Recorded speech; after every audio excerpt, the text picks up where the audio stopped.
방금 읽은 말씀 마가복음 2장 13절부터 17절까지 말씀을 가지고 죄인을 부르러 왔노라는 제목으로 하나님 말씀을 나누려고 하는데, 전하는 저나 듣는 여러분들이 함께 은혜 받는 그런 시간이 될 수 있기를 주의 이름으로 축원합니다. 파격이라는 단어가 있습니다. 파격. 그동안의 질서를 깨고 뭔가 새로운 것들을 제시할 때 쓰는 용어가 파격이라는 단어죠.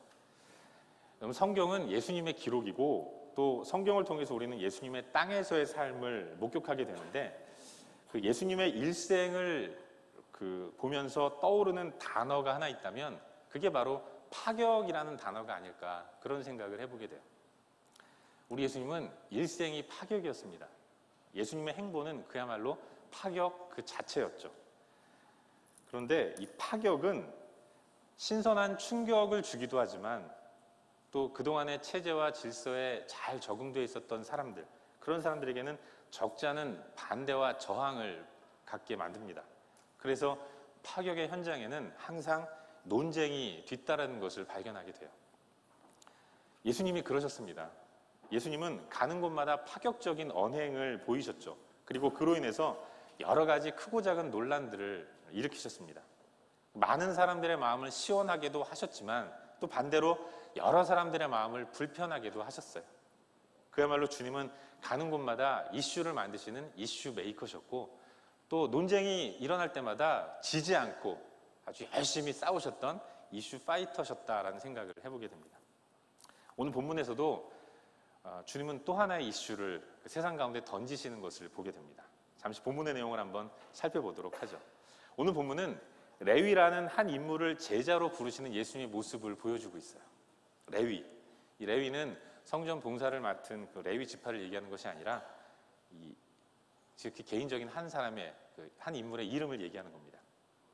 이 구절과 레위를 부르시는 이 구절과 같은 내용을 다루고 있는 것이 마태복음 9장인데, 마태복음 9장을 보면 예수님의 제자 중 하나인 마태라는 것을 알 수 있습니다. 레위가 마태로 소개되는 것을 보게 돼요. 그리고 그 마태가 바로 마태복음을 쓴 하나님의 사람, 예수님의 제자인 것이죠. 여러분, 이 마태라는 이름이 하나님의 선물이라는 뜻이라고 해요. 그런 면에서 마태는 사도명이고 레위가 그 사람의 진짜 본명이 아닌가, 이렇게 추정할 수 있죠. 마치 베드로의 이름이 원래는 시몬이었던 것처럼 레위가 마태로 불려진다라고 말할 수 있는 것입니다. 예수님이 중풍병자를 향해서 죄사함을 선포하셨습니다. 이것으로 인해서 세간을 놀라게 하셨어요. 그리고 이제는 다시 갈릴리 바닷가로 나가서 사람들을 만나셨습니다. 예수님은 가는 곳마다 수많은 사람들이 예수님을 따랐어요. 수많은 병자들을 단번에 고쳐주셨던 예수님, 더러운 귀신 들린 자를 한 번에 고치시면서 그 사람 안에 있는 귀신들을 다 내쫓으신 예수님. 사람들은 그런 예수님에 대해서 궁금한 마음이 있었습니다. 호기심이 있었어요. 그리고 나도 지금 병에 걸렸는데, 나도 지금 이런 문제가 있는데, 나도 저분 앞에 나가면 이 문제가 해결될 수 있지 않을까, 이런 기대감을 가지고 예수님 앞에 허다한 무리들이 모여든 것입니다. 예수님은 그들을 가르치셨죠. 천국 백성은 누구이고, 또 천국 백성들은 어떻게 살아야 하는가. 모여든 수많은 무리들을 보시면서 그들에게 하나님 나라를 선포하시고 가르치셨습니다. 그 후에 이제 큰 길로 나가셔서 지나가시다가 한 사람을 보십니다. 그가 바로 알페오의 아들 레위라는 사람이었어요. 그리고 그의 직업은 세리였습니다. 예수님이 세리인 레위를 보셨어요. 그리고 그를 향해 외치십니다. 나를 따르라. 세간에 앉아서 세리의 일을 보던 그 레위를 향해서 나를 따르라, 나의 제자가 되라, 이렇게 당신의 제자로 불러주신 것입니다. 여러분, 지금은 그렇지 않지만 예수님 당시의 직업이 세리다, 이것은 유대인으로서는 하지 말아야 할 일들을 하는 사람으로 인식이 되었습니다. 용서하고 드십시오. 지금 이 세리, 회계사들은 굉장히 훌륭한 직업이지만 이때 그랬다고요. 제가 그런 것이 아니라. 그때는 야, 하다 못해 세리를 하냐? 이런 얘기를 들을 정도로 모든 사람들로부터 손가락질 받는 직업이 세리였어요. 여기 세관이라는 것은 문자 그대로 톨게이트를 의미하는 겁니다. 가버나움으로 들어가는 관문, 가버나움 톨게이트에 앉아서 통행세를 받는 사람, 그 사람이 세관에 앉아 있는 세리였고 그게 레위의 직업이었습니다. 당시에는 이 팔레스타인 지역을 다스리던 헤롯 대왕이 죽고 그 땅을 그의 세 아들이 나누어서 다스렸습니다. 아켈라오는 남쪽 유대 지방, 그리고 안티파스는 북쪽에 있는 갈릴리와 요단 그 계곡 쪽, 그리고 빌립은 그보다 더 위에 있는 그 이스라엘 동북쪽, 시리아까지 연결되어 있는 지역인데 그곳을 세 아들이 각자 저마다 자기 지역의 분봉왕이 되어서 그 지역을 다스리고 있었어요. 그런데 당시의 사람들은 이 분봉왕 지역에서 저 분봉왕 지역으로 지나갈 때 무슨 이유에서든 여행을 위해서든 또 뭐 어떤 볼일을 보려고 가든 이쪽에서 저쪽으로 옮길 때에는 항상 그 관문에서 통행세를 내야 했던 것입니다. 그리고 그 톨게이트에 자리를 잡고 앉아서 지나가는 사람들에게 세금을 거두고 있는 통행료를 징수하고 있었던 사람들이 세관에 앉아있던 세리였습니다. 그런데 당시의 사람들은 이 세금을 걷는 세리들을 별로 안 좋아했어요. 당시의 세금이라는 것이 요즘처럼 어떤 기본적인 룰이 있어서 그 룰에 맞게 걷는 것이 아니라 그야말로 부르는 게 값이었거든요. 이 세리들은 이 통행료를 아주 과하게 부과해서 그걸 통해서 부당한 이득을 취득하면서 백성들을 탈취하는 사람이었습니다.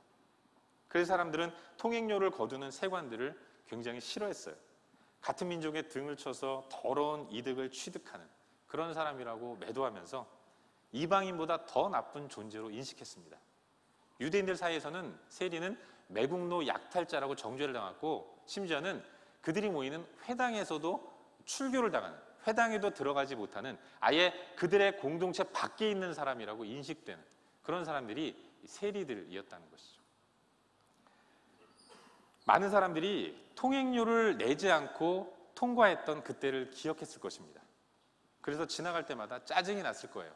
짜증이 나니까 분풀이를 하고 화풀이를 했겠죠. 지나가면서 버럭 화를 내고 소리를 지르고 지나가는 사람들도 많이 있었을 것입니다. 누구에게 화풀이 했을까요? 거기 앉아있는 세리, 세관에 앉아있는 세리들이었겠죠. 그래서 알페오의 아들 레위, 세리인 레위는 사람들에게 욕을 먹는 것을 일상으로 여겼던 그런 사람이었습니다. 오늘 본문은 그런 레위를 예수님이 먼저 부르시는 장면이 등장해요. 알페오의 아들 레위가 세관에 앉아있는 것을 보시고 그에게 이르시되, 먼저 부르셨다는 것입니다. 보시고 이르시되, 주님이 보셨고 그리고 그를 부르시는 거예요. 사람들은 자기를 거들떠보지도 않았습니다. 가끔 보면 맨날 신경질만 부리고 벌레처럼 보고 소리만 지르다, 그런 얘기만 듣고 있었던 사람이 레위였는데 그런 자신을 향해서 주님이 먼저 다가오셨어요. 큰 소리를 치지도 않으셨고 인자한 웃음으로 친구로 불러주셨습니다. 그리고 나를 따르라, 이제 나의 제자가 되어서 나와 함께 하자, 이런 초청을 해주신 것입니다. 그래서 그는 주님을 따랐어요. 단 한순간의 망설임도 없이 세간에 앉아있던 자기 자리를 박차고 일어나서 그 신적 소명 앞에 반응하는 그런 모습을 보이고 있는 것입니다. 일어나서 주님을 따른 거예요. 이제 예수님이 레위의 집에 가셨습니다. 그런데 그 자리에 수많은 사람들이 몰려들었어요. 누가 왔을까요? 유유상종이고 초록은 동색이라고 레위 집에 있는 사람들은 다 레위 같은 사람들이었습니다. 손가락질 받고 천대받는 유대 사회에서 죄인이라고 정죄된 사람들, 그 사람들이 죄다 모였습니다. 그런데 그 유대 사회 속 비주류들이 이제 예수님과 함께, 그리고 먼저 예수님을 따랐던 몇몇 제자들과 함께 레위의 집에서 웃으면서 화기애애하게 식사를 하고 함께 교제를 나누는 이런 잔치를 벌이고 있는 것입니다. 이걸 누가 봤을까요? 그 모습을 본 바리새인의 서기관들이 그렇게 잔치를 벌이고 있는 예수님에게 항의를 합니다. 아니, 어떻게 유대인으로서 저렇게 죄인들과 함께 식사를 하고 교제를 할 수 있는가? 그들은 그 이해가 안 됐던 것입니다. 율법이라는 엄격한 종교적인 기준에도 부합하지 못하는 사람들. 그런가 하면 최소한의 민족적 자존심도 다 버리고 로마에 붙어서, 그래서 민족의 등을 치고 또 민족의 피를 빨아먹는 그런 정말로 아무짝에도 쓸모없는 그런 죄인들과 함께 하시는 예수님의 모습, 이게 도저히 이해가 안 됐던 것이죠. 그들과 함께 먹고 그들과 함께 마시는 예수님의 모습에 대해서 서기관들은 경악을 금치 못했던 것입니다. 그래서 제자들을 불러놓고 아니 어떻게 그럴 수 있느냐고 예수님께 항의를 하고 있는 거예요. 이 빗발치는 항의를 들으신 예수님이 아주 이 지점에서 굉장히 중요한 자기 선언을 하십니다. 그게 바로 17절 말씀이에요. 우리 다 같이 17절 말씀을 한 목소리로 함께 읽어보도록 하겠습니다. 함께 읽겠습니다. 시작. 예수께서 들으시고 그들에게 이르시되 건강한 자에게는 의사가 쓸데없고 병든 자에게가 쓸데있느니라. 나는 의인을 부르러 온 것이 아니요 죄인을 부르러 왔노라 하시니라. 의인을 부르러 온 것이 아니라 죄인을 부르러 왔다. 당신의 목적, 이 땅에 오신 목적, 그걸 분명하게 밝히고 계신 거예요. 나는 죄인을 부르러 왔노라. 이게 오늘 우리가 함께 살펴보려고 하는 본문의 전체적인 내용입니다. 사랑하는 여러분, 오늘 본문은 예수님이 세리와 죄인들과 함께 식사를 하시니까 그걸 문제 삼고 문제 제기를 하는 바리새인의 서기관들의 항의의 내용을 담고 있습니다. 그동안 예수님 주변에는 굉장히 많은 사람들이 모여들었어요. 가는 곳마다 예수님 주변에는 엄청난 무리들이 따랐던 것입니다. 항상 주님께는 많은 사람들이 몰려 있었어요. 멀리 갈 곳도 없이 오늘 본문 앞부분에 나오는 장면, 예수님이 가버나움에 가시니까 예수님이 거기 계시다는 소문만으로도 엄청나게 많은 사람들이 몰려든 것입니다. 2장 1절과 2절 보시면 수일 후에 예수께서 다시 가버나움에 들어가시니 집에 계시다는 소문이 들린지라 많은 사람이 모여서 문 앞까지도 들어설 자리가 없게 되었는데, 많은 사람이 모여서 문 앞까지도 들어설 자리가 없게 되었다. 예수님은 가는 곳마다 엄청나게 많은 사람들을 몰고 다니셨어요. 그런데 여러분, 사실 그들은 왜 예수님을 따랐을까요? 왜 사람들은 예수님 주변에 모였겠습니까? 그들은 모두가 다 예수님을 이용해서 뭔가를 하려고 하는 사람들이었다는 것입니다. 예수님 이용해서 병 고치고, 예수님 이용해서 귀신 쫓아내고, 예수님의 힘을 이용해서 내가 얻고자 하는 뭔가를 얻으려는 그런 목적으로 주님을 따랐던 것입니다. 예수님 이용해서 무엇인가 이 땅에서 내가 소망하는 것들을 채우려고 하는, 하다못해 지적 호기심이라도 만족시키려는, 내가 중심이 되어서 예수를 바라보면서 그 예수를 통해서 내가 얻고 싶은 것, 내가 갖고 싶은 만족을 얻으려는 목적, 그런 목적을 가지고 허다한 무리들이 예수님을 따랐던 것입니다. 그런데 레위만큼은 달랐어요. 아니, 그날 레위의 집에 모여 있었던 그 세리와 죄인들만큼은 달랐던 것입니다. 그들만큼은 그동안의 사람들과는 다른 목적으로, 다른 이유로 예수님과 함께 있는 것입니다. 그들은 예수님께 감사해서 그 자리에 있었던 거예요. 예수님이 고마워서 그 자리에 있었던 것입니다. 불러주신 예수님, 그게 고마운 거죠. 친구로 불러주신 예수님, 그게 감사한 겁니다. 모든 사람들이 다 손가락질해요. 모든 사람들이 천대하는 자신들이었습니다. 그게 싫어가지고 그들에게는 소망이 없기 때문에 열심히 남이야 어떻게 보든지, 남은 나를 어떻게 생각하든지 그냥 열심히 돈만 벌려고 아등바등대는 그런 인생을 살았던 것입니다. 그런 나에게 주님이 먼저 찾아와 주셨어요. 찾아와 주셨고 소리를 지르지도 않으셨습니다. 인자한 미소로 나에게 다가오셔서 친구로 불러주셨고, 그리고 말씀하십니다. 나를 따르라. 오늘부터 너는 나의 제자가 되어서 나와 함께 같은 식탁에서 먹고 같은 식탁에서 즐기자. 예수님이 세리와 죄인들을 초청해 주신 것입니다. 이게 너무 고마운 거예요. 그 고마운 마음 때문에 레위의 집에는 레위와 똑같은 세리와 죄인들이 모여든 것입니다. 함께 먹고 함께 마시는 식탁의 자리로 초대해 주신 예수님, 그분에 대한 감사의 마음, 사랑의 마음, 그것 때문에 그들은 주님 앞에 나왔다는 것이죠. 사랑하는 여러분, 이게 우리에게 주는 도전이 무엇일까요? 하나님의 백성은 왜 하나님 앞으로 나아가야 하는가? 우리는 왜 하나님 앞에 나와야 하는가? 이걸 우리는 도전받아야 합니다. 중풍병자를 고치실 때에도 많은 사람들이 있었어요. 예수님에 대한 호기심. 그동안 수많은 사람들을 고치신 예수님, 저 예수님이 계신 곳에 내가 있으면 하다못해 감기라도 날 수 있지 않을까, 이런 심산으로 주님을 따랐던 것입니다. 하지만 레위만큼은 그렇지 않았어요. 예수님에 대한 감사의 마음으로 나온 겁니다. 부족하고 보잘것없는 그런 자신을 친구로 불러주시고 제자로 불러주신 예수님, 그분에 대한 감사의 마음, 그 감사의 마음으로 예수님과 함께하고 있는 것입니다. 사랑하는 여러분, 성도는 어떤 사람입니까?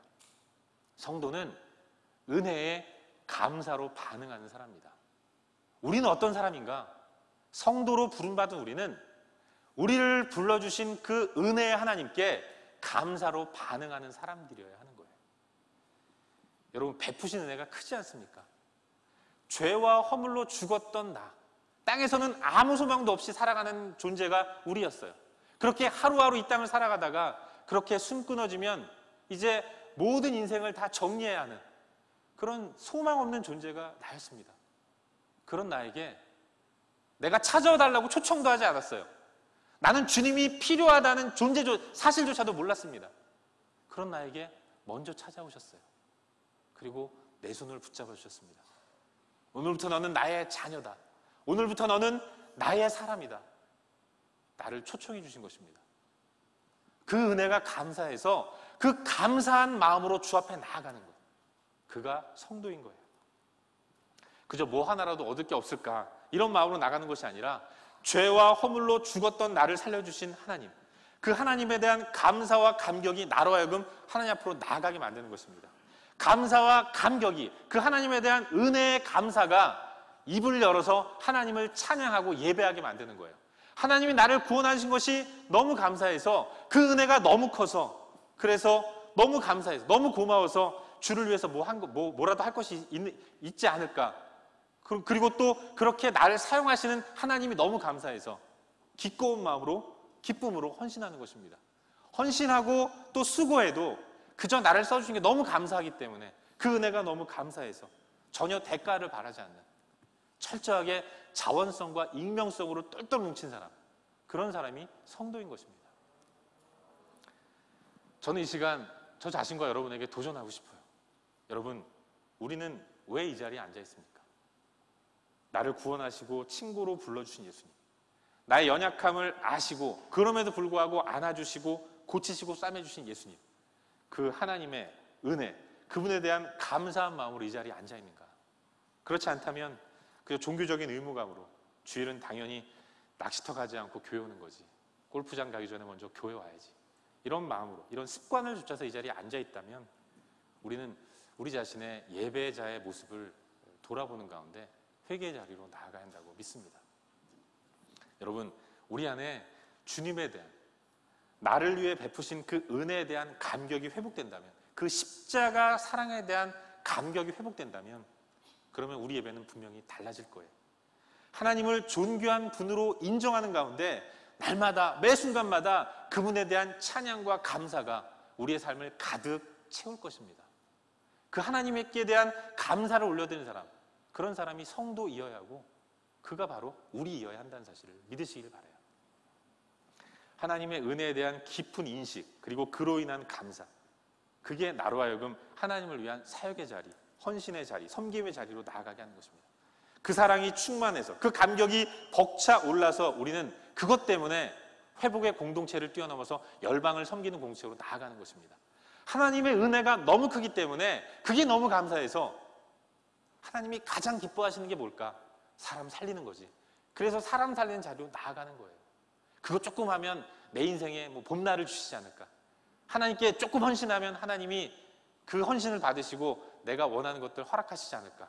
하나님과 딜하는 마음으로 하나님께 헌신한다면 그건 온전한 예배자의 모습이 아니라는 사실을 기억해야 하는 것입니다.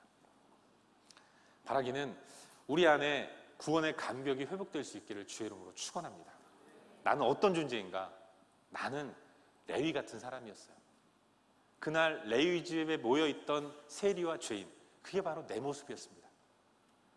그런 나를 향해 먼저 찾아오신 예수님, 이제부터는 종이 아니라 친구라고 불러주신 예수님, 나의 제자로서 나와 함께하자 초청해 주신 예수님, 그 예수님에 대한 감사의 마음, 그 십자가 사랑에 대한 감사의 마음이 회복되기를 바라고, 그 은혜의 당연한 반응으로서 감사를 올려드리고 또 예배와 섬김과 헌신의 자리로 나아가는 그런 저와 여러분 모두가 될 수 있기를 주의 이름으로 축원합니다.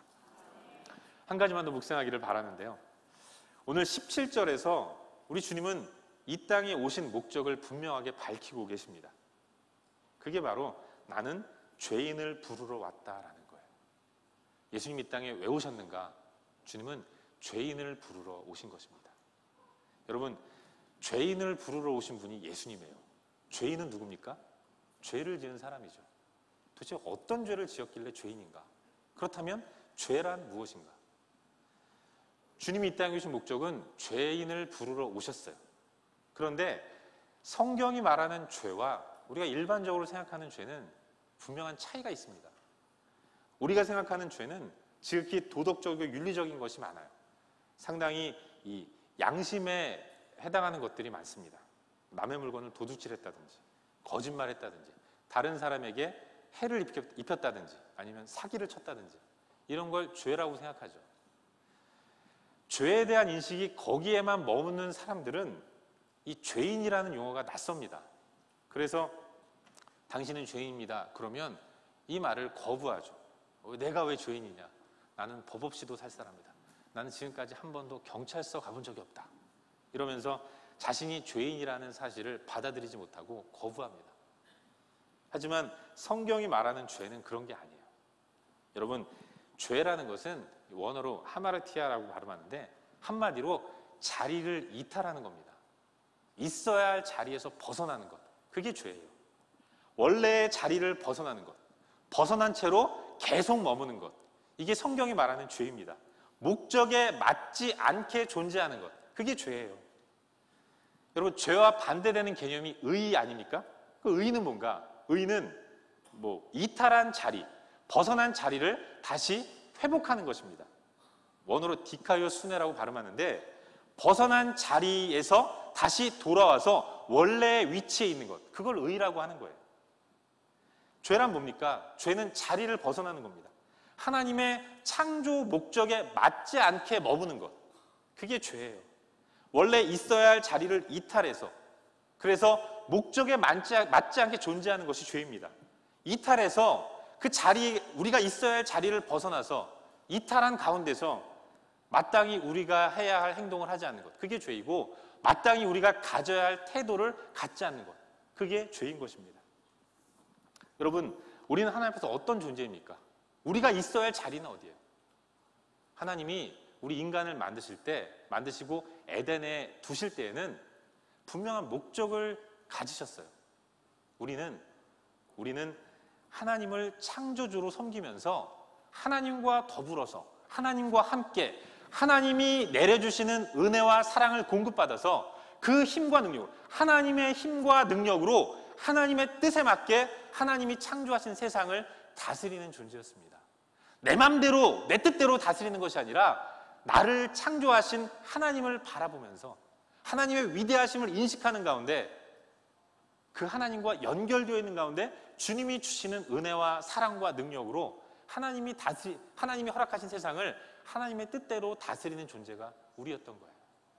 하나님은 그걸 좀 인식하라고. 너는 위대한 능력을 가지고 있는 존재이다. 너는 나의 형상대로 지음받은 귀한 존재이다. 그러나 너를 만든 창조주 내가 있다. 너는 나만을 높이면서 나만을 찬양하고 나와 꼭 연결되어 있어야 하는 존재이다. 이걸 알게 하시려고 하나님은 에덴 동산 중앙에 선악을 알게 하는 나무 열매를 만드셨어요. 아담과 하와는 에덴 동산 어디에 있든지 고개만 돌리면 언덕 위에 높이 솟아있는 선악을 알게 하는 나무를 보았을 것입니다. 그걸 보면서 나에게는 하나님이 계시지, 고향에 가면 아버지가 있지, 어머니가 있지, 이런 마음으로 선악과 열매를 바라보면서 위대하신 하나님의 존재를 인식하는 가운데 편안한 마음으로 하나님께서 주신 사명을 하나님 뜻대로 감당해야 하는 존재였어요. 그러라고 우리를 창조하신 것입니다. 그런데 그런 우리가 자리를 이탈했어요. 창조주 하나님만을 섬기도록 창조된 우리가 이제는 스스로 하나님처럼 되어서 더 이상 하나님의 간섭과 하나님의 다스림과는 상관없는 그런 세계를 꿈꾸었던 것입니다. 그게 죄인 거예요. 우리는 하나님만 섬기고 하나님만 붙들어야 할 존재인데, 그런 우리 가운데 죄가 들어오니까 그 자리를 이탈해서 이제는 하나님을 거부하는 존재가 되었습니다. 우리는 하나님만 섬기는 존재로 지음받았고 창조되었는데, 그럼 우리 가운데 죄가 들어오니까 하나님을 거부해요. 그렇지 않으면 하나님도 섬기는, 하나님만 섬겨야 하는 우리가 이제는 하나님도 섬기는, 하나님도 섬기면서 물질도 섬기고, 하나님도 섬기면서 자녀도 섬기고, 하나님도 섬기면서 명예도 추구하는 이런 존재로 바뀌었다는 것입니다. 그게 죄인 거예요. 하나님만을 의지해서 하나님이 내 손잡고 이끄시는 대로만 기쁨으로 나아가야 할 존재가 우리인데, 그러도록 우리를 창조하셨는데, 원래 그렇게 살도록 지음받은 우리가 이제는 내가 어떠한 목적을 설정합니다. 그리고 이 목적한 바를 이루기 위해서 하나님, 당신 전능하시죠? 나 좀 도와주세요. 내가 이거 가져야 되는데 나는 좀 부족한 거 아시잖아요. 하나님, 그 전능하신 능력을 살짝 좀 빌려주십시오. 하나님도 내 목적 이루려고, 내 야망과 내 비전 이루려고 이용하는 그런 존재가 되었고, 그게 죄인 거예요.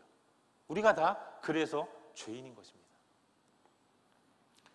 사랑하는 여러분, 살면서 우리는 우리를 창조하신 목적에 맞지 않게 살아가는 우리 자신의 모습을 종종 발견해요. 그래서 우리는 죄인인 것입니다. 그런데 놀라운 것이 있어요. 우리는 죄인이에요. 순간순간 내 안에 꿈틀대는 욕망을 억제하지 못해서, 그래서 간절히 부르짖습니다. 이것 좀 이루어야 하는데 좀 도와주면 어떻습니까? 하나님 좀 도와주세요. 안 도와주시면 협박하죠. 금식합니다. 애들이 엄마 아빠한테 협박하는 게 뭐야? 밥 안 먹어. 내가 원하는 거 사줄 때까지 나 밥 안 먹을 거야. 이런 마음으로 하는 게 기도예요. 이거 안 들어주면 나 금식해요. 나 죽을 거예요. 그래서 우리는 죄인입니다. 그런데요, 놀라운 것은 오늘 말씀 보니까 예수님은 죄인인 나를 위해서 이 땅에 오셨다는 것입니다. 내가 죄인인데 자리를 이탈한 죄인인 나, 이런 나를 위해서 예수님이 이 땅에 오셨다는 거예요. 의인을 부르러 온 것이 아니요 죄인을 부르러 왔노라. 하나님의 창조 목적에서 이탈한 가운데 나를 위해서만 살아가던 그 나, 이 죄인인 나를 위해서 예수님이 이 땅에 오셨다는 것입니다. 그리고 십자가를 지셨다는 거예요. 죄인인 내가 잃어버린 하나님의 창조 목적에 맞지 않는, 그래서 원래 있어야 할 자리에서 이탈한 그런 나였는데, 이런 나를 원래의 자리로 돌이키도록 만드시기 위해서, 진정한 의의 사람으로 만드시기 위해서 예수님은 하늘 보좌를 버리시고 이 땅에 오셨다는 거예요. 그리고 이 땅에서 그 험한 십자가를 지시고 죽으심으로 나를 의의 사람으로, 나의 신분을 바꾸어 주신 것입니다. 이게 복음이죠. 나는 죄인이었어요. 그래서 이 죄로 인해서 영원히 죽어야 했는데, 주님이 이 땅에 오셔서 죄인인 나를, 벗어난 나의 자리를 다시 찾을 수 있도록 이 땅에 오셔서 십자가의 죽으심으로 그 의의 사람으로 나를 바꿔주신 것입니다. 이게 복음인 거예요. 그래서 우리는 의인의 신분을 회복한 것입니다.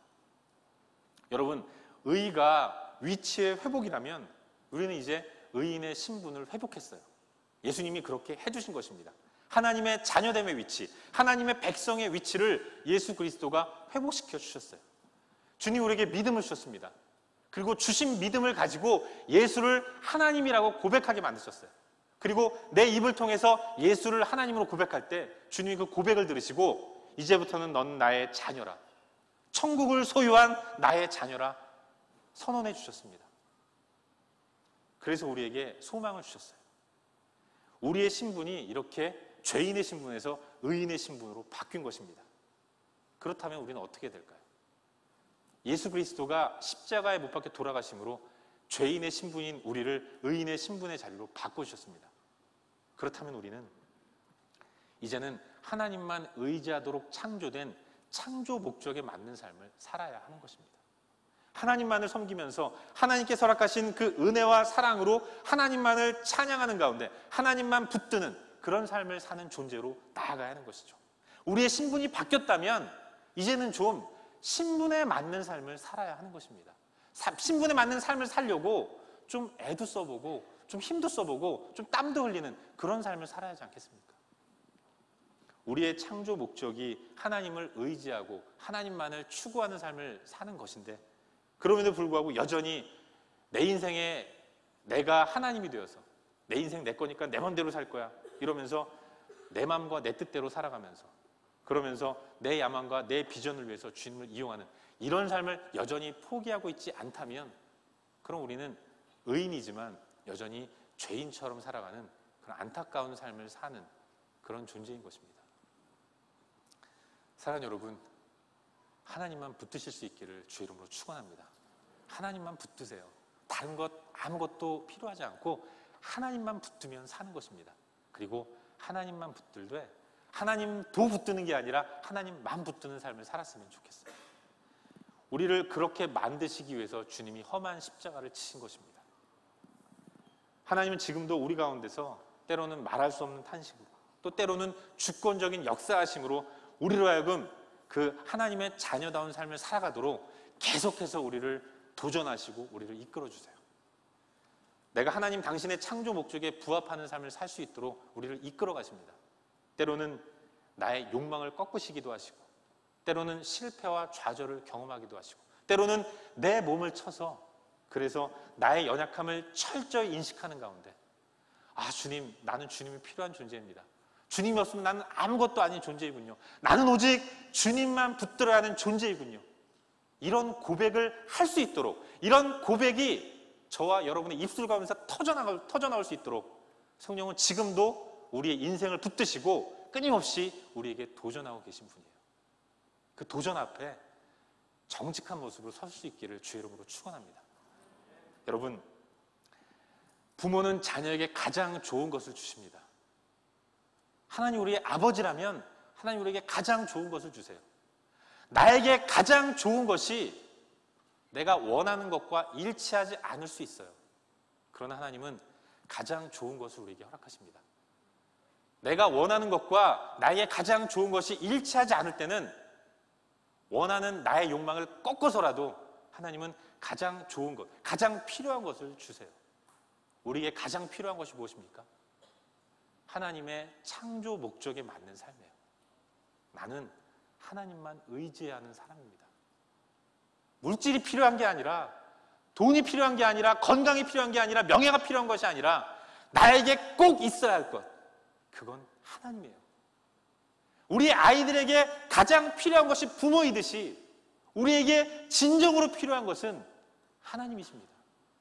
그걸 깨닫게 하시려고 하나님 우리 가운데서 거짓된 욕망을 허망한 것이라고 느낄 수 있도록 실패를 허락하기도 하시고 좌절을 허락하기도 하시는 거예요. 그래서 우리에게는 어떤 의미에서 고난이 복으로, 하나님께로 나아가는 복의 자리가, 복의 도구가 된다는 것입니다. 사랑하는 여러분, 하나님의 역사에 반응하는 우리 모두가 될 수 있기를 주의 이름으로 축원합니다. 하나님 어떤 분이신가? 하나님은 창조주 하나님이세요. 나를 지으신 나의 창조주십니다. 나를 만드셨기 때문에 그 누구보다도 나를 가장 잘 아시는 분이에요. 나는 어떤 존재인가? 나는 나를 만드신 하나님께 꼭 붙어 있어서 주님만 붙드는 삶을 살아야 하는 존재입니다. 내가 그런 존재라면, 그래서 주님만이 필요합니다. 이 고백을 드릴 수 있다면 우리는 이 땅에서 만난 여러 가지 현실적인 어려움들, 그 가운데서도 환경이 어떠하든지 또 상황이 어떠하든지 큰 풍파로 무섭고 어렵든지, 그럼에도 불구하고 나의 환경과 상황은 항상 위태롭고 항상 어렵더라도 그 가운데서도 여전히 흔들리지 않는 견고한 반석으로 계신 예수 그리스도를 의지하는 가운데, 주님을 붙드는 가운데 그 안에서도 평안을 누릴 수가 있는 것입니다. 그게 성도의 자리이고 그것이 성도의 삶이라는 사실을 믿으실 수 있기를 바랍니다. 바라기는 하나님만 의지하는 삶을 사는 귀한 천국 백성의 삶을 살 수 있기를 주의 이름으로 축원합니다. 그것만이 우리의 삶의 자리라는 사실을 확신하는 가운데 바라기는 이번 한 주도 우리를 구원하신 그 은혜에 감사하면서 하나님만 꼭 붙드는 승리의 삶을 살 수 있기를 주의 이름으로 축원합니다.